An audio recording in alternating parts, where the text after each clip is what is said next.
और शांति को बनाया जाए।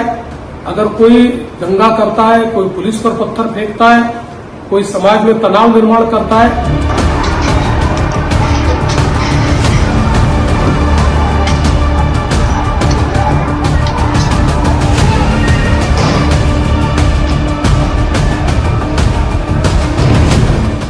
बांधवांना विनंती आहे की त्यांनी कुठल्याही प्रकारच्या अफवांवर विश्वास ठेवू नये, शांतता प्रस्थापित करावी आणि कणीही रस्त्यावर येऊ नये।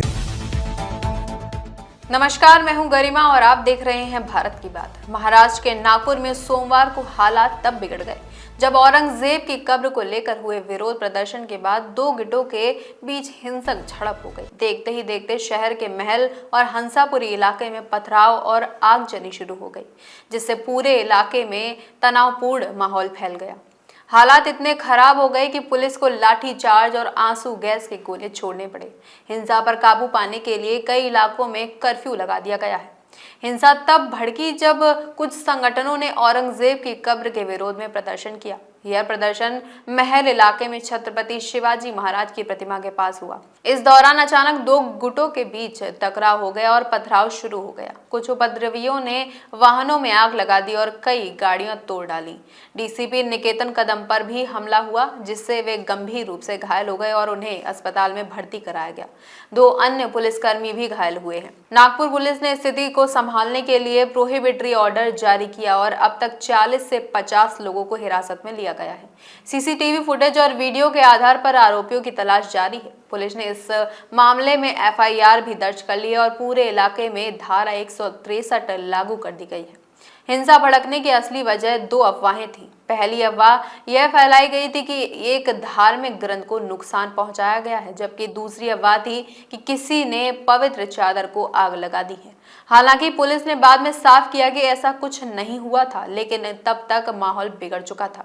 महाराष्ट्र के मुख्यमंत्री देवेंद्र फडणवीस और केंद्रीय मंत्री नितिन गडकरी ने नागपुर में हिंसा के बाद शांति बनाए रखने की अपील की है। सीएम फडणवीस ने कहा कि पुलिस हालात पर नजर बनाए हुए है और अफवाहों पर ध्यान न देने की भी अपील की। उन्होंने कहा कि पुलिस को सख्त कार्रवाई करने के निर्देश दिए गए हैं और दोषियों को बख्शा नहीं जाएगा।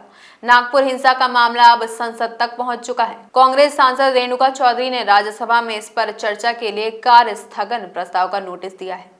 कांग्रेस नेता पवन खेड़ा ने कहा कि नागपुर में जो कुछ हुआ वह परेशान करने वाला है। उन्होंने बीजेपी सरकार पर निशाना साधते हुए कहा कि 300 साल पुराने इतिहास को हथियार बनाकर समाज में नफरत फैलाई जा रही है।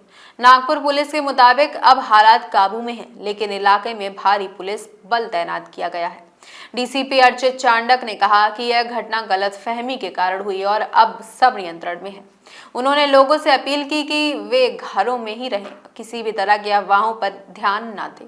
पुलिस लगातार संदिग्धों की तलाश कर रही है और जल्द ही हिंसा में शामिल सभी लोगों पर कड़ी कार्रवाई होगी। अब सवाल यह है कि क्या नागपुर में शांति बहाल हो पाएगी या मामला और तुल पकड़ेगा। पुलिस और सरकार इस पर कैसे काबू पाएगी, यह देखना दिलचस्प होगा।